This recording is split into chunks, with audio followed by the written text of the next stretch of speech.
they're not sure that any of them got into heaven, because only a few get picked, and they're they're pretty sure about themselves, but everybody else is in question.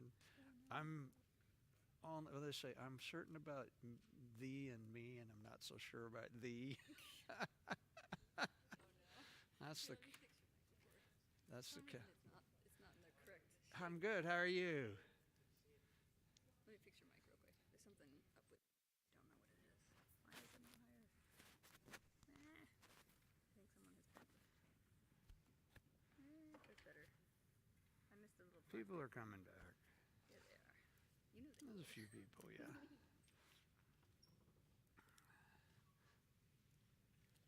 I was worried nobody would come back. They'd go, wait a minute, this is what it's like on Tuesdays to not have. Wasn't there a basketball game tonight? I know my wife is. Well, I know that. Yeah, my wife was like, "There's a basketball game tonight." They do. Well, maybe we'll get out of here in time.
We're at 1443.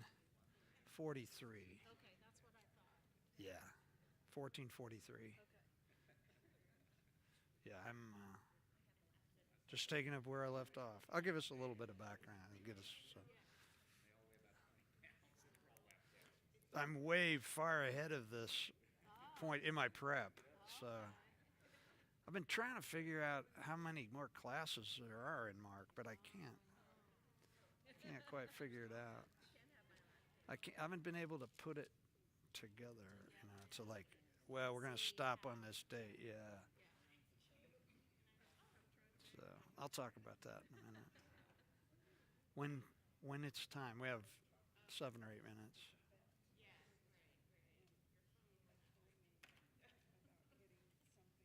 Did you have a nice break? Um, yeah, it was far more in eventful than I would have liked. Yeah. Yeah. A number of years ago, I had what's called a transglobal amnesia event in Florida, and it put me in the hospital, and they don't know what causes them. And then I had one about I had another one, and it's been about 5 or 6 weeks, and scared the living tar out of my wife, and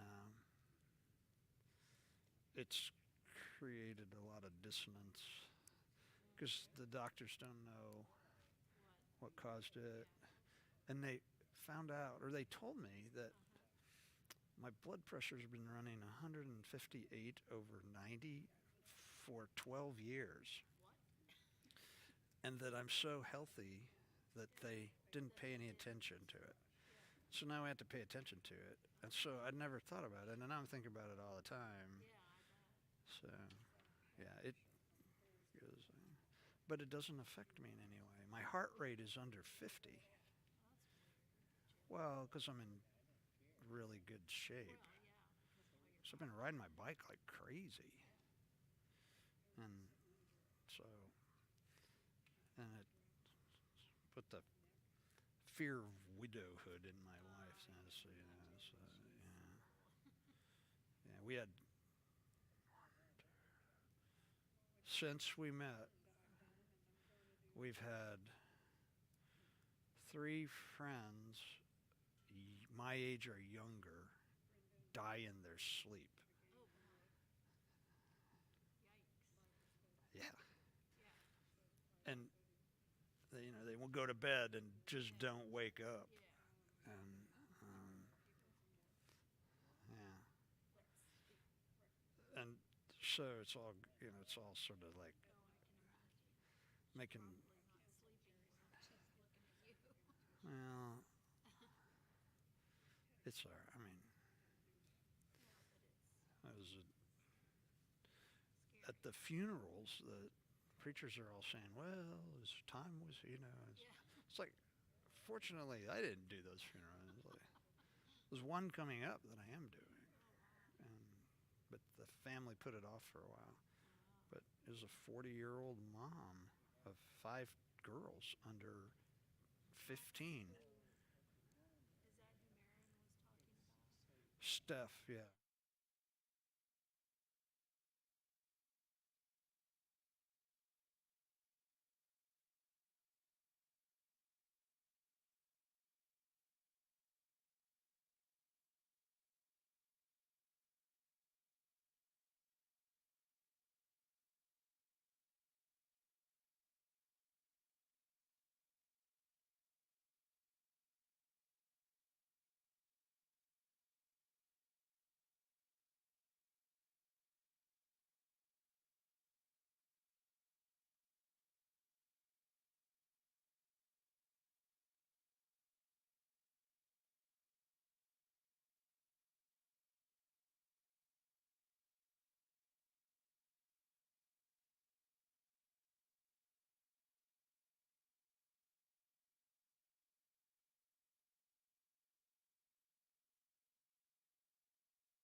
o'clock.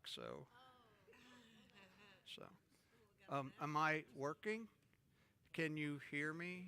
I don't know whether you can hear me. Is it on? Can you hear me? Okay. Well, I am absolutely thrilled to see you all because I was under the impression that I would be here. Even Jeff went to Florida this week, you know? It's like, it was, oh, sorry, I forgot. And that's just, I don't need Jeff Landers forgetting me. He'll be back next week. He felt terrible. And so we have to be kind to Cindy because she's trying to do both, and she didn't know until this evening that she was alone. But yeah, welcome back. I have to say, this has been for me, it's been a long, eventful period of time. And I'm just really glad to be back into this. It was nice to have a few Tuesdays with my wife, but I love her, but this is what my heart runs deeply for this class and for preparation. And I decided a while back to get prepped for the class, and so I got so far ahead prepping but then not teaching that that's not fun either, it's not fun. So I'm glad to be back. I've got notes here let's see, I told you that Cindy's by herself, so we have to give her a break. And I'm glad to see you all. I want you to know that, and this is somewhat top secret, but in September I'm going to halftime. I will be 70, and halftime means I may not be teaching classes anymore because apparently the powers that be see my best work as being mentors to the younger staff. But we still haven't. Now here's the deal. If I get to wrestle or box to figure out whether I teach, I'm gonna win. And but what I said was, well, if you don't want me doing what they don't want me doing is spending all the time that I take to prepare for this class as part of my 20 hours. But I told them I don't care what they do, I'm not keeping track of 20 hours. Because I can't go, oh, I'm sorry, Mrs. Jones, I can't come visit your husband who just had a heart attack in the hospital because I just spent my 20 hours yesterday. Pastoring is really different than regular on or off. I'm 24 hours a day. I know that tomorrow I will spend 3 hours with a family planning Steph Palich's funeral.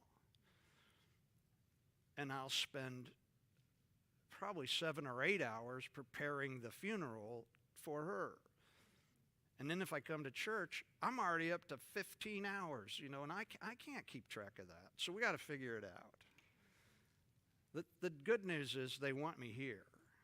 And I don't want to talk about them and me. I don't want to talk about it that way. They were thinking I was going to just retire fully in September, and so they offered me halftime with all my benefits and no, what's the right word? No worries about when I'm here and when I'm not here. But so we're going to figure that out. I'm not going anywhere. It's just that I'm 70. I'm going to be 70. So, and I have a wife who, let's just say this. If I go to halftime, the one person who would be mad if I'm not just taking care of what I'm doing and being careful will be my wife, because the truth is that wives of a pastor at my level suffer far more than the pastors do. So, all that to say, I will keep you informed. Don't tell anybody. They haven't figured out how to announce it yet, but you guys are my family, and I want you to know that Mark may be my last one class. I will do other teaching, and they want me to keep preaching, actually more. So, but if you notice, Jared isn't here, and I have no notion as to what happened there, but he wrote me and sent me a text and said, oh, by the way, I was asked not to film this class anymore. So I think he raised his prices too much, and so, but I don't know that anybody's watching it online anyway, so, or on YouTube, so we'll figure it out. Once those youngsters realize I'm still in the building. I don't want to sound bitter or anything. No. I'm not bitter. I'm really not. I will be honest, I love the team that I'm working with now. I wouldn't trade them for anything. Yes, I would. I wouldn't trade them for much. How's that sound? Let's see. I guess we're ready to start the class. We're in Mark 14, verse 43. And I'll pray, and then we'll get a little bit of background just to get everybody right back to where we are.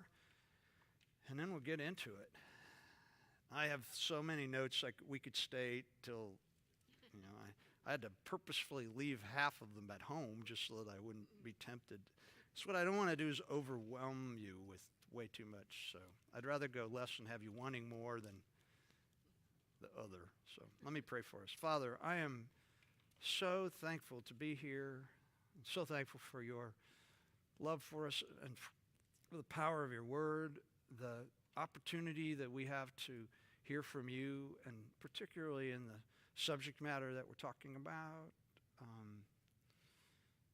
the passion of your Son and all that he went through on our behalf. Pray that I won't make this into an intellectual or literary moment, but we will be touched by the reality of what Jesus went through for us, that it will be a time of personal understanding, I suppose, of how precious we are to you, that you would allow these things to happen to your Son. So I pray this in great humility before you as we talk about these things together tonight. I pray in Jesus' name. Amen. One other thing while I was praying came to my mind. I am preaching this weekend, and it's an apologetic sermon on why we can be confident that Jesus actually rose from the dead.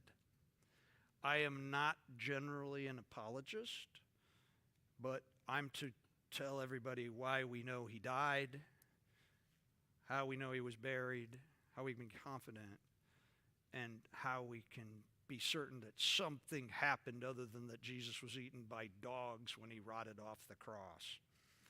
And so that's what I'm preaching on. So you can pray for me because that's a bit different. And the other thing is I'm doing Good Friday here this year. And guess where Good Friday service is? Right here. So what I thought, if you all come in, we could set the tables up and we could just have okay. Anyway. Now, where we are is chapter 14 in Mark. It's a huge, long chapter. And as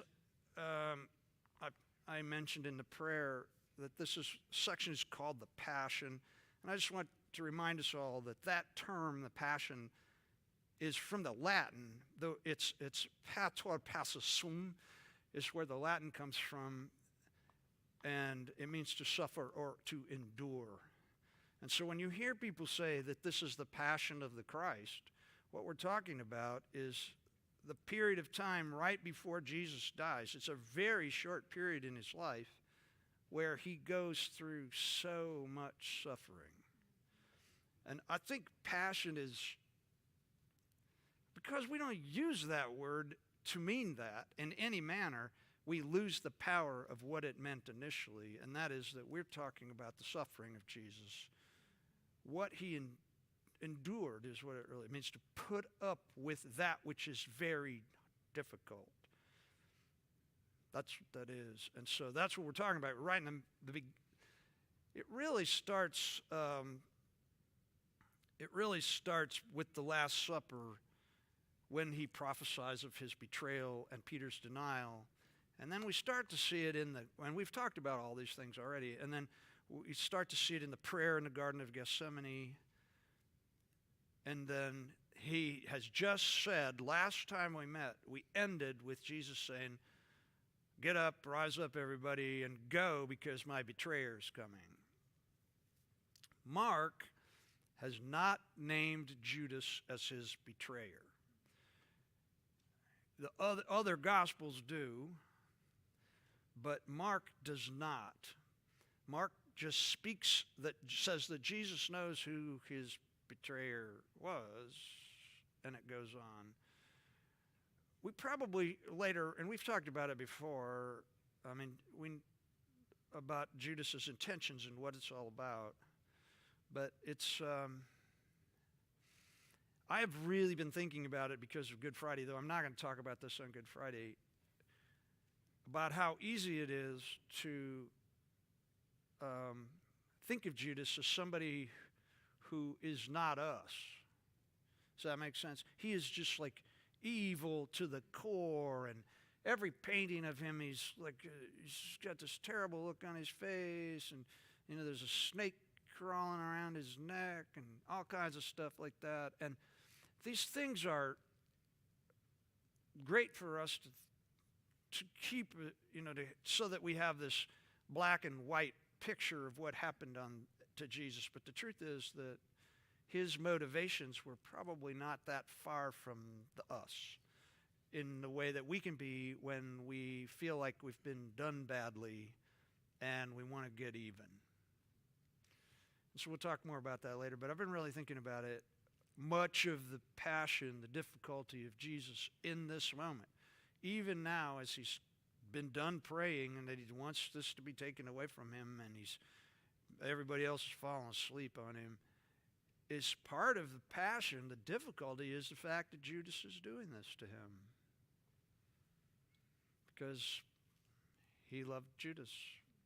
He didn't go through those 3 years of discipling him and sending him out with the power of the Spirit to heal people and all those kinds of things, going in the back of his mind, that dirty rat, he's going to do me in. He probably was, if he was fully aware of it, he was probably saying, "Dear Father, please work in some way that Judas will recognize that Jesus could have been crucified by the Roman authorities under the auspices of the leadership of the Jewish religious system without Judas turning him in."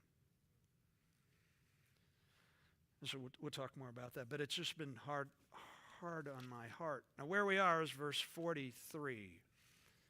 And it says this: "And immediately, even as Jesus said this, Judas..." Oh, by the way, I want to correct one thing. I said earlier Mark did not tell us that Judas was the person. He did. He said, back earlier in this chapter, I think. Judas Iscariot went to the leading priest. It says right there. So, but anyway, I was just a little off on that. He doesn't mention him at great detail, or say that he's gone off to get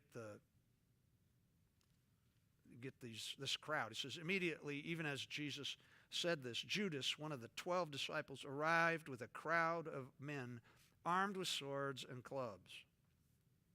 They had been sent by the leading priests, the teachers of the religious law, and the elders. The traitor, Judas, had given them a prearranged signal. You'll know which one to arrest when I greet him with a kiss. Then you can take him away under guard." As soon as they arrived, Judas walked up to Jesus. "Rabbi," he exclaimed, and gave him the kiss. Then the others grabbed Jesus and arrested him. But one of the men with Jesus pulled out his sword and struck the high priest's slave, slashing off his ear. Jesus asked them, "Am I some dangerous revolutionary that you'd come with swords and clubs to arrest me? Why didn't you arrest me in the temple? I was there among you teaching every day, but these things are happening to fulfill what the scriptures say about me." Then all his disciples deserted him and ran away.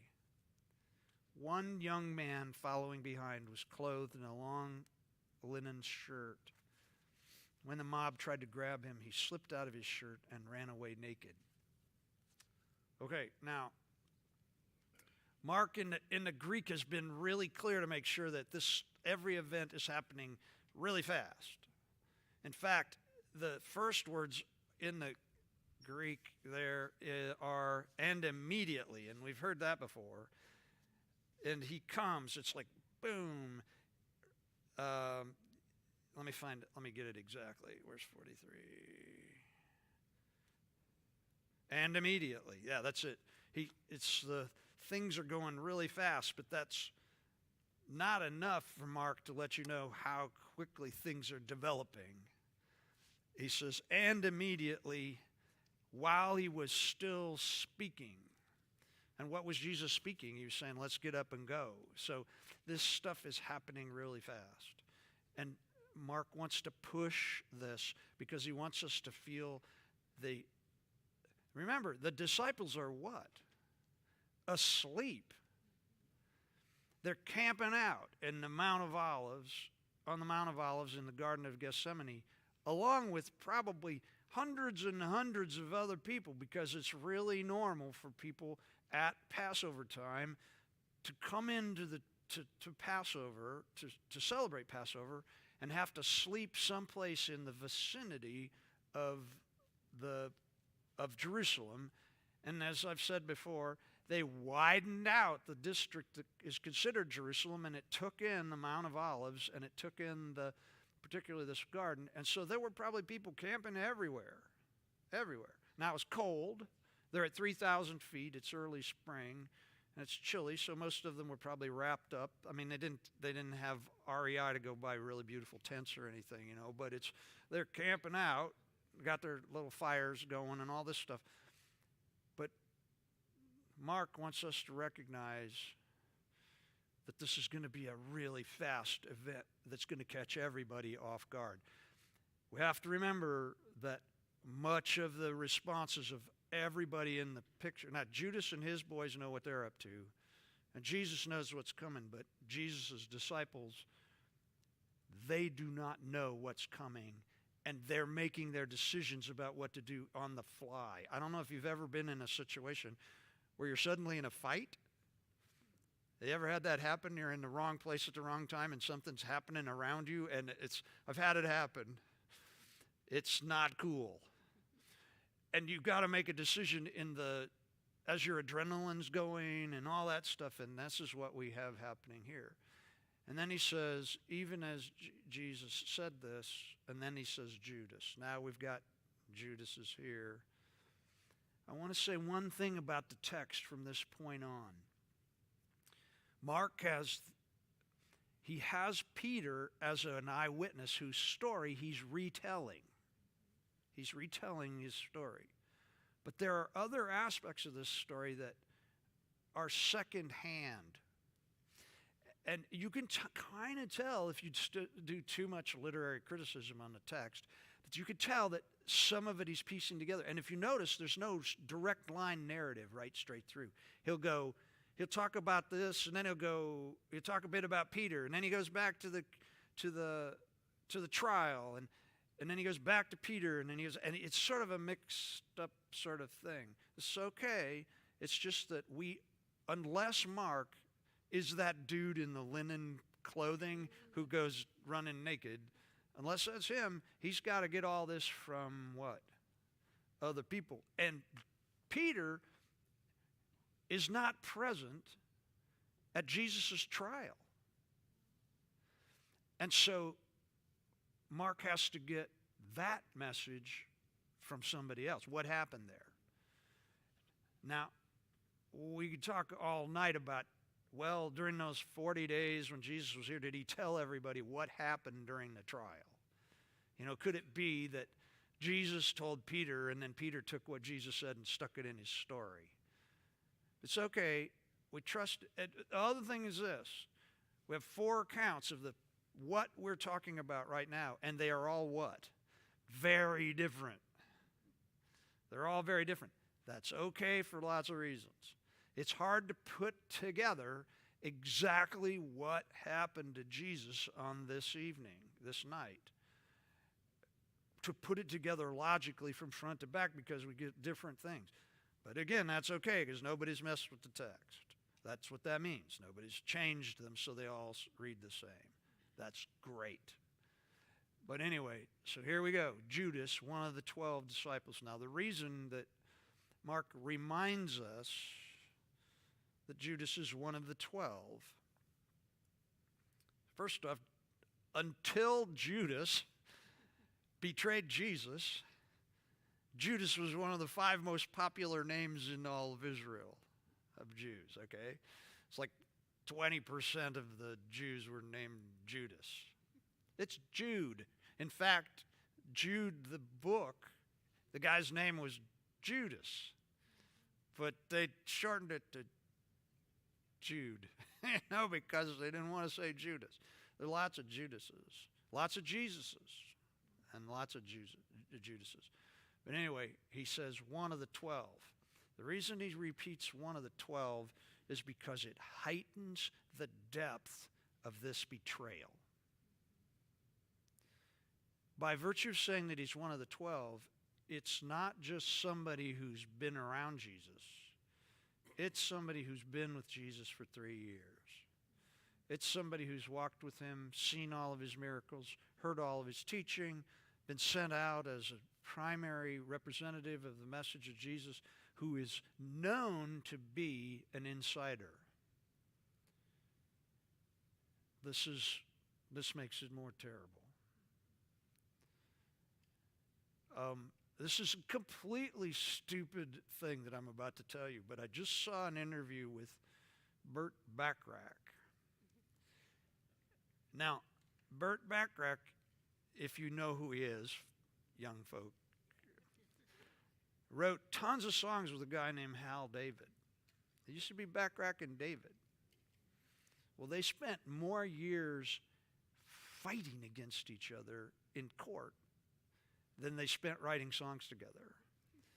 And his comment in the interview was, he didn't say, well, it's sort of like Judas and Jesus, but it was close.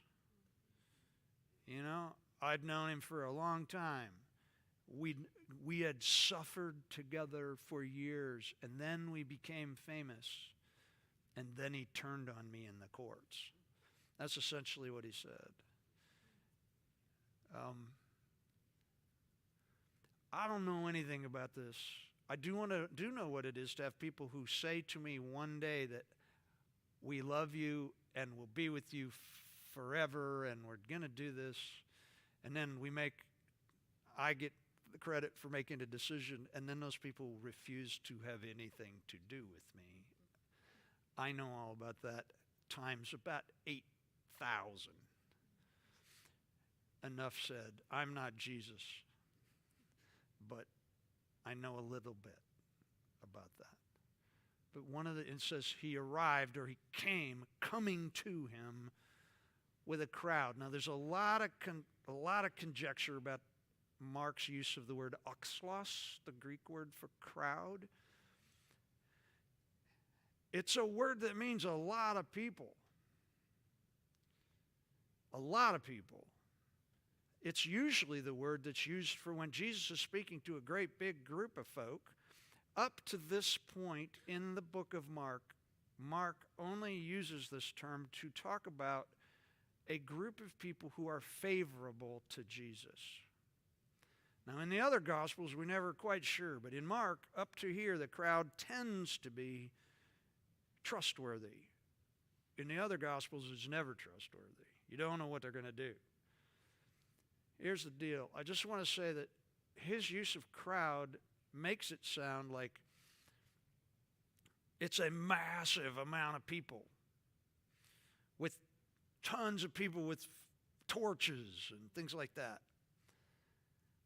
Now remember, the reason they're coming at night with Judas, who can pick Jesus out, is because they don't want to make a lot of ruckus. Because it's Passover week. Jesus is really popular. The Jews during Passover week, they had to have a special Roman garrison come in and stay in Jerusalem to keep the Jews from rioting. I can't imagine, and most scholars say if it's 12 to 25, that's as many people as we have here. It does not take many these guys are the temple guards, and John tells us there are some Roman soldiers along for the ride to capture one guy. It doesn't take a whole bunch of people, you know. Two guys with clubs could probably take Jesus in fairly easily. Why he uses the word crowd, we're uncertain. But from this point on, that word is used only as people who are opposed to Jesus. The crowd now becomes the people who want him crucified, who want Barabbas, who want all this stuff. So in your mind, don't picture like a massive whole bunch of people coming, because the crowd, now there's a lot of discussion about who the crowd was. Probably they were the temple guards whose job it was. The reason we can assume this is because later Jesus says, why didn't you just arrest me in a temple? You were hearing me preach all the time. It's like, you know what I'm about. And so these guys must have been at the temple. The temple guard was it was a police force. And they were allowed to carry weapons. They were only allowed to carry 3 kinds of weapons by virtue of order of the Romans.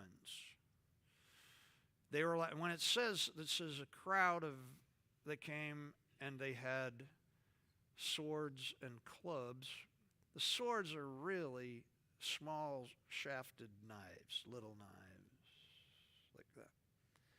They were allowed to carry wooden clubs, and they were allowed to carry lances. But they weren't supposed to carry any of these during Passover. Okay? Or on the Sabbath. Well, they're breaking the rules twice here. But when it says it came with swords and clubs, so picture little dagger kind of knives and wooden, think Fred Flintstone. Okay, you know what I'm talking about when I say Fred Flintstone, the big thing? I just read today, and it's in the notes, but I took the time to actually read the whole passage in Josephus. And he has a whole passage in the book Antiquities which talks about, and it's right in this section before it talks about Jesus. You know, Josephus talks about Jesus. Now, of course, all the Jews living today believe that Christians added that to Josephus later just to make Josephus sound like he believed in Jesus, but we don't know. We don't know. But anyway, there's a long section in there about where when the Jews were gathered up and upset about, well, they were upset about the fact that Pilate brought these banners with pictures of Caesar at the top, you know, on the top of the pole of the banner. And the Jews were not down with any kind of idols. And they thought an image of Caesar, which Pilate was bringing into the whole town, was the most heinous of idolatry. And so they began to riot, and they gathered up to riot. And so the Romans armed all of their soldiers incognito. They were all dressed like Jews with little knives, but also with big clubs. This is what we're talking about. And on Pilate was just not down with what the Jews were doing, being mad at him about these icon things. And Josephus might be exaggerating, but he said the damage they did with the clubs was unimaginable. How many people he killed, who were some innocent, some. So let's just say, in a world where there's nothing other than sticks and knives and stuff, if you've got a great big club and you're swinging it. Now they came after Jesus with a club that they were killing people with. And this is the way they took out real criminals. This is the way they went after revolutionaries. This is the way that I would use it, injured people to where they were not a problem for them anymore. That's how they came after Jesus. And even if it's 25 people, remember, they're coming in the dark. Now, they may have had one torch or something, but they don't want people to know they're there. And they're trying to be quiet because they don't want the Jews to riot when somebody that they love gets arrested. It says, they had been sent by the leading priests, the teachers of the religious law, and the elders. So now we know who's responsible for the arrest and eventual crucifixion of Jesus. This is really important. I'm sure I've mentioned this before, but any time that in the scripture where it says the Jews did this to Jesus, that term, the Jews, means those three groups of people. This is not the Jews, it's the Jews. There were 71 members of the Sanhedrin. 71. 70 members. We'll get to that. It's the trial is before the Sanhedrin. 70 members and the high priest. When it says chief, the list isn't interesting because chief priests, scribes, and elders. I just want you to know that the chief priests, it says leading priests, generally, the high priest served an average of about 4 years. And at the time of Caiaphas, who's the high priest at this time, now he served 19 years. That does not mean he was like really loved and they kept re-electing him. It meant that he did what the Romans wanted. Do you know that Annas was the high priest before Caiaphas? He was his father-in-law. Caiaphas's, Annas was. And so when Annas didn't do what the Romans wanted, they appointed Caiaphas because he seemed to be easier to get along with. But Annas was still recognized by the Jews. That's why in one of the accounts of Jesus, they take him from the Garden of Gethsemane to Annas first. And he goes, I don't want to deal with this. Send him to Caiaphas because he's not the high priest anymore. But he was so respected.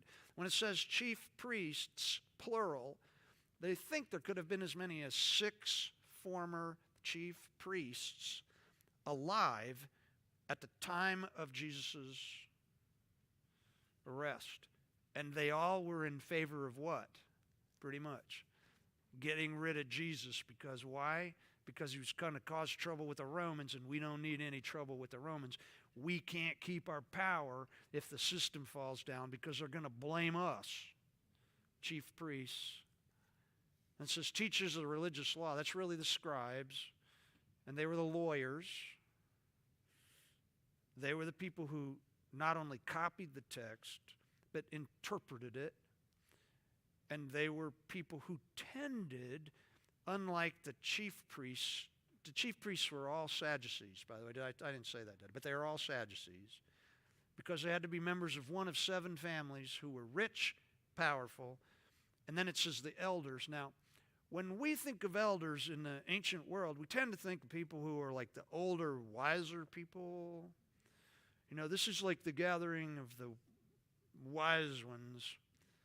Well, what this was the gathering of the rich landowners, the heads of the families. They were all from Jerusalem, but they all owned land out. You know that by this time, almost all the land in Israel, or in Judea, was owned by these few family members. And almost everyone was a tenant farmer, working the land for the, you know how all of those parables go? There was a rich landowner. Well, everybody goes, yeah, those you-know-whats who live in Jerusalem in their big houses and serve on the elder board and all that, but they never come out and they don't do any work, that kind of thing. Anyway, this is a really unusual group of people for a couple of reasons. I mean, the Sanhedrin was made up of them, but some of them are what? Wealthy Sadducees who don't want anything to happen to their power, because if you're one of 7 families, can you imagine if 7 families got to run the United States? And you had to be one of those you had to be from one of those families, whether you were a doofus or not, you got to lead simply because of your birth. And this is starting to sound like King Charles, I know. But the point is that, do you know one of my bucket list things is to meet him and talk about art? Have I ever told you that? That's just, you can put that away. If Tim runs off to England and you see him being arrested, and I've got a paintbrush in my hand. I was just trying to finish my bucket list. But anyway, the point is that this is a group of, and then you've got the scribes are middle class, highly educated people, and they're Pharisees. These people don't get along. That's why the high priest's job was primarily to make sure everybody makes nice. We're going to see in a little bit that the high priest takes over when nobody can make nice. They can't figure it out. And he takes over the trial. Point being, though, that this is a very unusual organization to all gather up and say, we're going to send the temple guards who are under the control of the Sadducees. We're going to take care of them. They'd been sent because they didn't want to go out and get blood on their hands. And they honestly didn't really care what shape Jesus was in when they brought him back. So, let's put the next verse up there for me, Cindy. I need to look at something because in the NLT it says the traitor. And as I was reading it, I couldn't remember whether that word was in the Greek or not. That's verse 44. It just says, now having given a signal, betraying one. It does not say traitor. I will say this, that there were two kinds of people. I like it that it says that, but there were two kinds of people in the Jewish world who were known would not be resurrected when the kingdom of God started. And one was traitors, and one was tax collectors. And they didn't see any difference between them, really. But that's not in the Greek, the traitor. It just says the one betraying. Okay, so the one betraying, Judas, had given them a prearranged signal. You will know which one to arrest when I greet him with a kiss. I just want to stop for a moment and talk about that. I've brought this up before in the class, but I'll repeat it. The reason they needed somebody to point out who Jesus was is because everybody looked alike. It's dark and at night. And Judas is the only person who knows who Jesus is. If you lined up 30 Galilean men, most of us would be hard-pressed to tell them apart. And secondly, he knew where Jesus would be.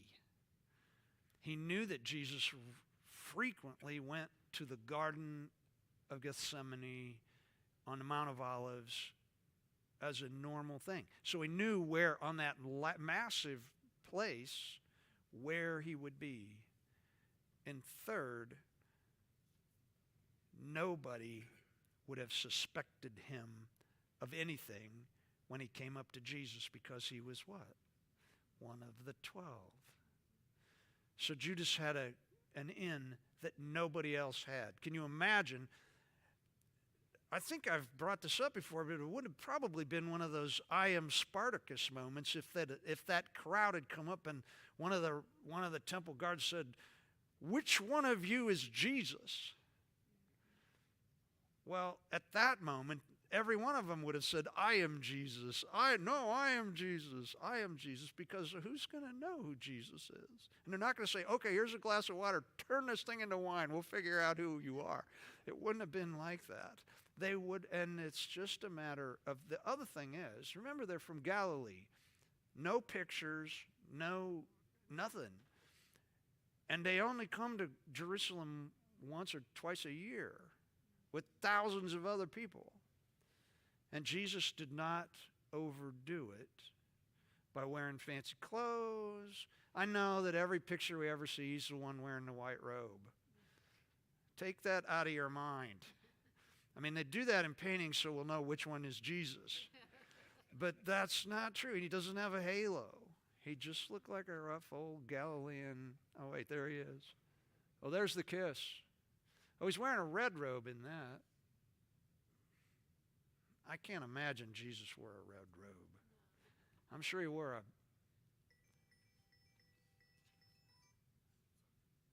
That's a Michelangelo painting?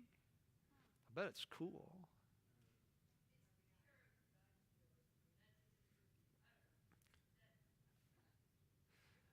Yeah, that's... Okay, kisses. Now, there's some argument about this kiss thing. It is true that disciples kissed their rabbis or masters, their teachers. Some people say that it was inappropriate for a disciple to initiate the kiss. But we can't be sure about that. For him to go up to him and kiss him, though, kissing, and that's on the cheek, was only done between family members and very close intimates. This was a sign of intimacy. Can you put the text back up for me? Thanks, Cindy. And that says you'll know which one to arrest. The word is never arrest. The word is to grab or to take hold of. It's to, it's always a rough word. He says he's going to greet him with a kiss. This is a double indignity to Jesus.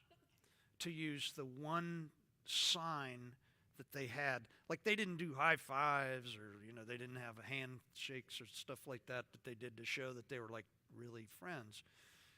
You gave your rabbi, if he allowed you in, a kiss. He's using his familiarity, his brotherhood with Jesus to arrest him. And then he says, you can take him away under guard. That's not really what it says in the Greek. It's more like, and I just want to look at my Greek Bible because I want to get it exactly right. It says, whomever I may kiss, seize him and lead him away. These are both imperatives.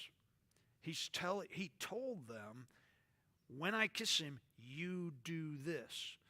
The seize him word is like grab him. Any place else we have it in the New Testament, it's to grab him with great force. And the lead away is to drag him off. You can feel Judas's anger towards Jesus in this moment. Now, I just want to back up for a moment. A lot of people say that Judas did this because he was greedy. Greedy people don't have this kind of anger towards someone. This is all about him being offended from that dinner. When Jesus called him out, when he was acting all spiritual towards the woman who was anointing Jesus with the oil. And what I am sure that Judas wanted right here, is that he wanted him to be as humiliated by as many people as possible so that Jesus would get a bit of his own medicine. I am 100% sure that he was unprepared for what happened. I'm also 100% sure that he never had he might have known that Jesus was in trouble with the leadership, but he could not have imagined that during Passover that the Jews themselves would orchestrate the murder of another Jew, or that the Jewish leaders themselves would orchestrate the crucifixion of a famous Jew by the Romans, because that stuff was something that the Romans were out to stop, not to allow to happen. Does this make sense? And so my thinking is that he's thinking, yeah, here it comes, Jesus. I'm going to show you how much, you say you love me, but look what you did to me back there in Bethany. Well, I love you too, but you're going to just have to feel what it is to be humiliated. It says as soon as they arrived, Judas walked up to Jesus. He says, Rabbi, very unusual term for anyone to use for someone unless they've been given permission to call them their rabbi. This is two offenses at once. He uses the term rabbi for Jesus because that gives him what? Access to Jesus as an insider. And then he says he gives him a kiss. Now, the word for kiss is the word for a fervent, long kiss. It's not just a regular kiss. I've got the Greek in the notes. It's like this. I'm just going to say it in English.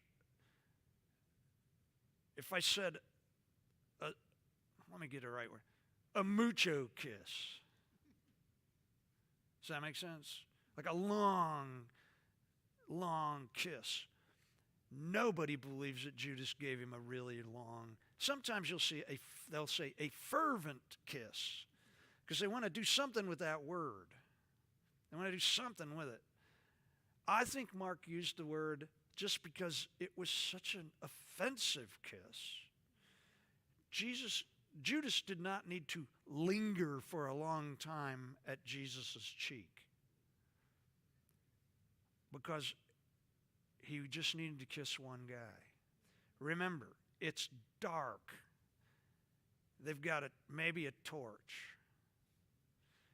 It's not necessary for him to do something for a really long time because they're going to see him walk up to one guy and give him a kiss. It says he does this, and now Judas, we don't hear about Judas in Mark for the whole rest of the book. We're done with Judas. Because what has he done? He's let people who have come with very different intentions know which person to what? Seize him and drag him off. That's what's happening here. I have talked a really long time. We need 5 minutes, okay? I'm not going to get as far as I thought I would, but that's okay. Is everybody okay? Now, we're back at Tim time here, so it's like so take 5 minutes, and we'll come back.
That's unusual.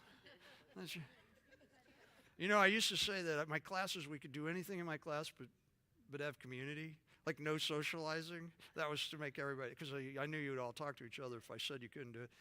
But we didn't have any socializing and listening to me. Okay, where are we? We're at, oh, yes, we're at verse 46. What it says in 46 it's like really fast. It's more straight up.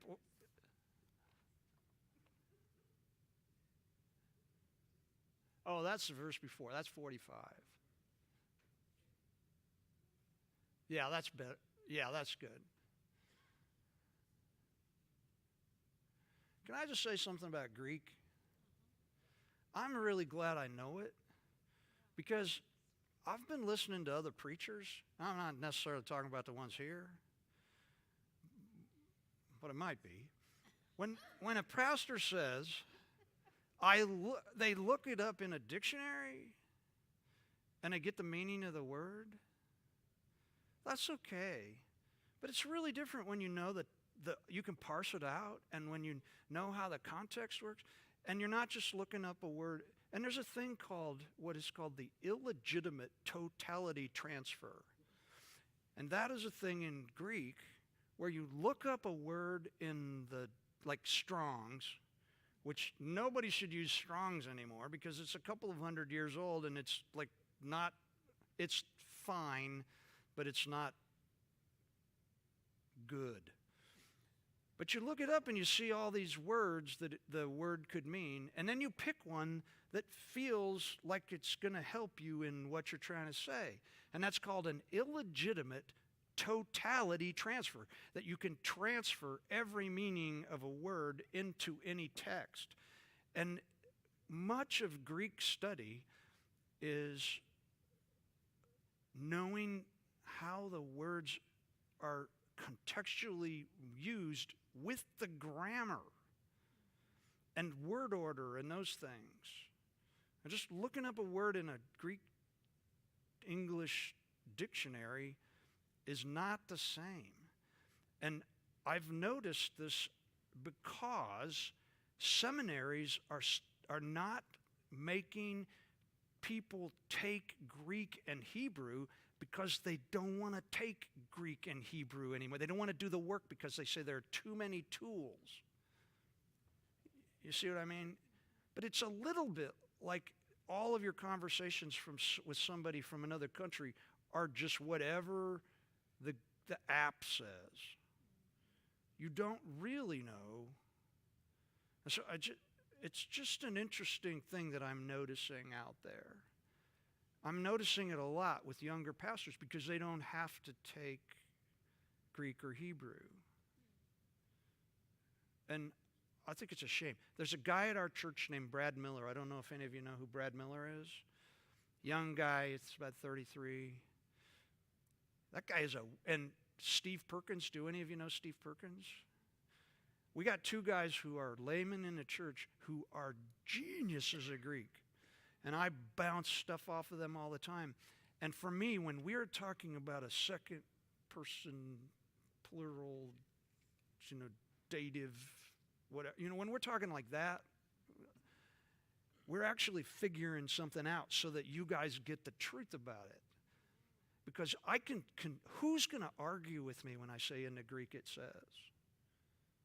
I need two people in the room who are going to, and when I say in the Hebrew it says, I need people in the room who will say, I'm not so sure you know what you're talking about. Because who else is going to argue with me? And when people say, well, in the Greek the word means this. Well, maybe. So I just think it's important. It's important that we know what we're talking about when we start using the language. Because many false doctrines come out of bad Greek. And I'll just leave it at that.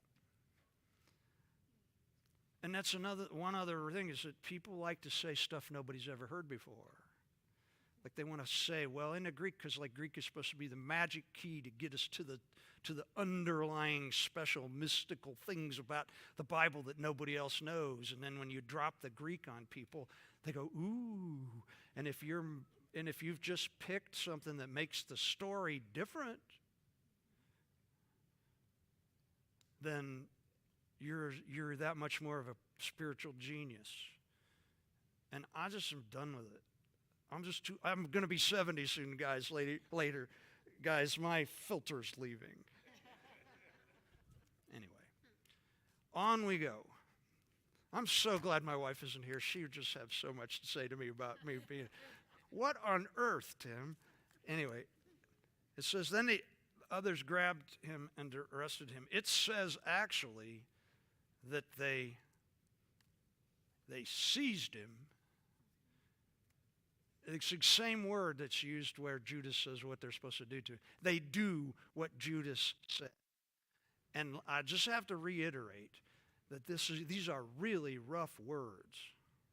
Really rough words. I have in my notes that, I'll just read it. Jesus was violently grabbed and then forcefully taken into custody. This wasn't a kind or gentle moment. Mark tells us 2 ways that Jesus was taken a prisoner, and they both imply rough force. They had clubs. They didn't come after Jesus because he was considered a revolutionary and a traitor and a problem.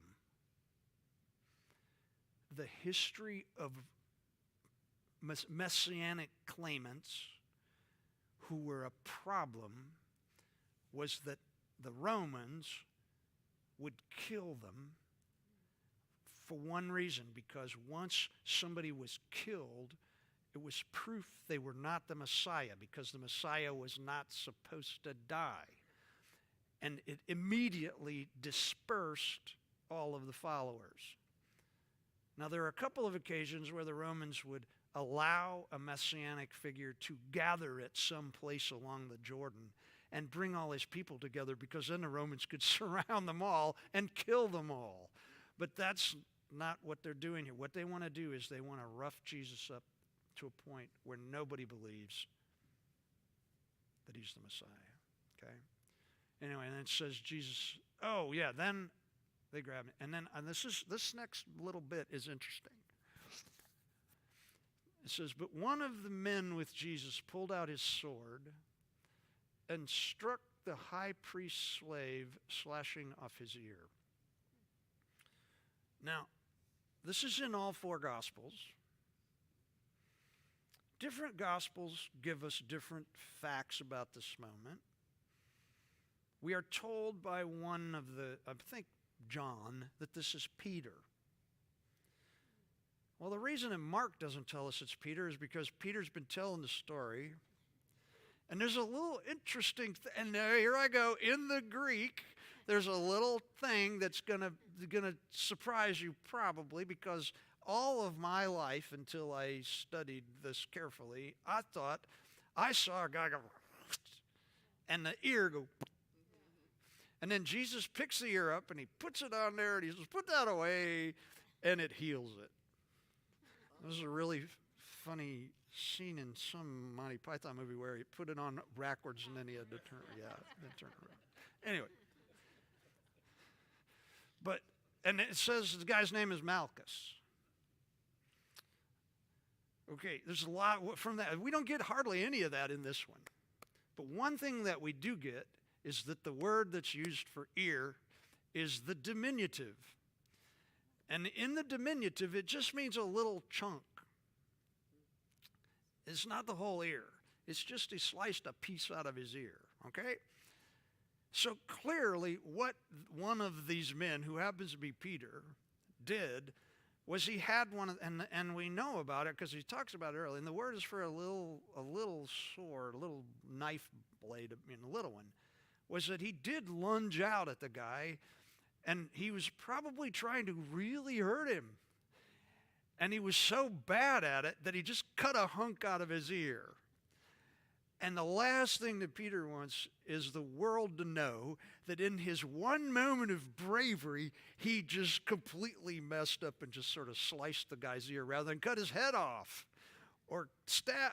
It's just, and it's like a bad thing. That's why Mark doesn't say Peter.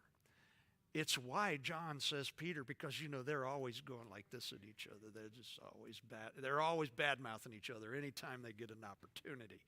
But anyway, the high priest, Caiaphas, we know his name is Malchus. It's interesting that anytime you get somebody named in the New Testament, it generally means they were still alive at the writing and you can go talk to them. So probably Malchus was still around. We don't know. It says slave. The word is attendant. So we don't know whether he was a slave or just worked for him. If his ear was sliced up, it meant he couldn't go in the temple anymore, because you got to be perfect physically to go in the temple. Now, I've got in the notes that there is a very respected scholar who says that the name Malchus is a Nabatean, Syrian Nabatean name, which means that he was a Gentile and not a Jew. I'm uncertain that there's a possibility that the high priest would have had one of his attendants be a Gentile, because most high-level Jews didn't want to be in the same building with a Gentile, let alone have one being an attendant. This particular scholar says the only reason that he sent this guy was because he wasn't somebody that he ever had to have anything to do with, and he could go and bring back a report, and if he got bloody or got in a fight or something, it wouldn't be a Jewish guy that got in trouble. Now, I don't know.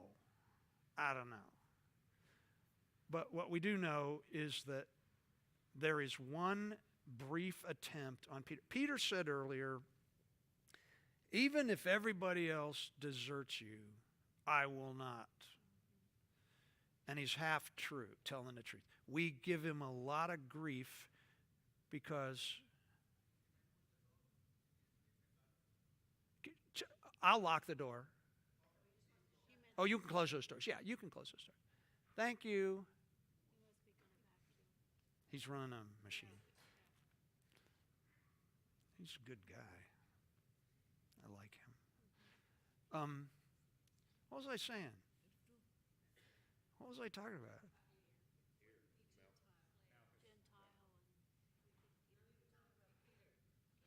All I know is that Peter, he did try to help. He did try to help a little bit. We always get on him for denying Jesus. Even the fact that he ends up in a place where he can deny Jesus, where he denies Jesus, is a sign that he's at least better off in terms of saying he's going to stick with Jesus than everybody else. But this is an interesting moment because every single gospel talks about it. So it's one of the moments where, now in one of them, Jesus says, put your sword away. And then he heals the guy's ear.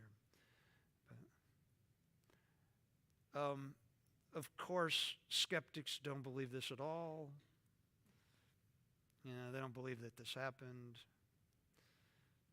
That they just want to show Jesus doing another miracle right at the end, and all that stuff. But clearly, if all four include it, and it's different in all four, then I'm sure that it happened. But it certainly didn't cause the people who came to get Jesus to be fearful. This next thing, and this is probably all we'll get to.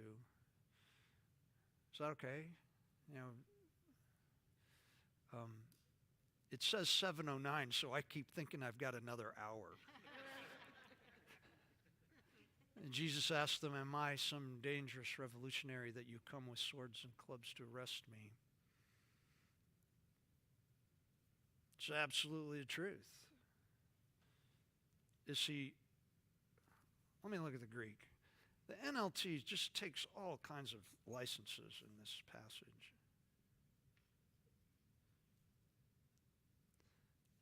Oh, yeah. He doesn't say a revolutionary. He says a robber. I knew there was something about that verse that I needed to talk about. He says, am I a robber? This is the same word that's going to be used for the two men who get crucified on either side of Jesus. This is important because they have thrown Jesus into the same pile with these two guys. I want to tell you one thing about Jewish justice, and then we'll be done. They did not have jails. When somebody was accused of something, they were brought before this is within the Jewish system, okay? Not the Romans, but within the Jewish system. The Romans operated the same way, but if you got caught, you were accused of something and you got caught, they gave you, the idea of a swift trial? We're talking like within the hour. And if they had two witnesses who spoke separately, they didn't talk together, they had to speak alone about what happened, and if their details match up, you are guilty. And they punish you immediately. They just walk you out and kill you, or they walk you out and whip you, or they whatever. There was no such thing as a jail. When Paul ends up in a jail, it's a very different thing because he's a Roman citizen. People were not generally held for trial. His holding is a very unusual thing, and it's very weird that anybody was in a jail like Paul when he ends up in Jesus. They're going to take Jesus in, and they're going to try him, and then they're going to do whatever to him. And the two guys that are on either side of him probably got arrested that day. That they'd been looking for him, and they'd found him, and they had two or more witnesses, and they're done with him, and they're going to kill him. That's the way it worked. And when Jesus says, am I some robber? Because who knows what the word was on the street of what just happened this afternoon to two dudes who are about to be crucified. Who are what? Robbers. Now the word could flow over to mean people who are creating trouble. It's not unusual for revolutionaries to go into big crowds with knives and stab people and steal their stuff. The Romans took those people to be people who were trying to create a riot, and that is a traitor. Does that make sense? Because anybody who upsets the general public is somebody who's trying to make the Romans look bad and cause trouble for the Romans. This was very common. These robbers, because they're called criminals, they're called all kinds of they are called revolutionaries in some places, but that's because they probably were in the crowd doing something to create a mess, but their intent was to steal. Anyway, Jesus says that.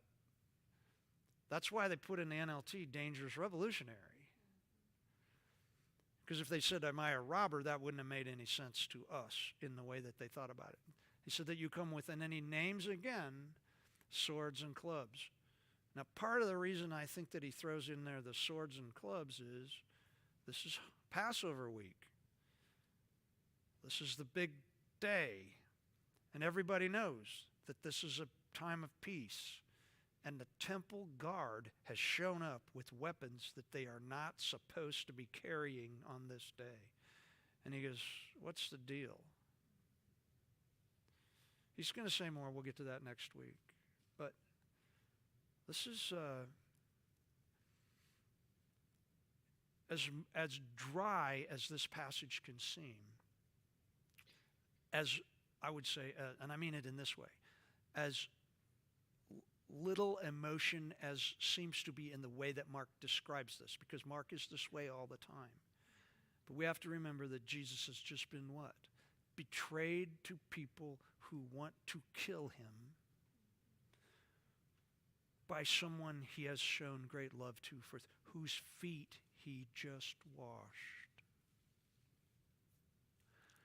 And you've heard me say it before, but God will never call us to do anything more difficult than to wash the feet of Judas. And as long as we can keep that in mind, we can deal with whatever it is that comes down the pike. Because this is a massive emotional moment for Jesus.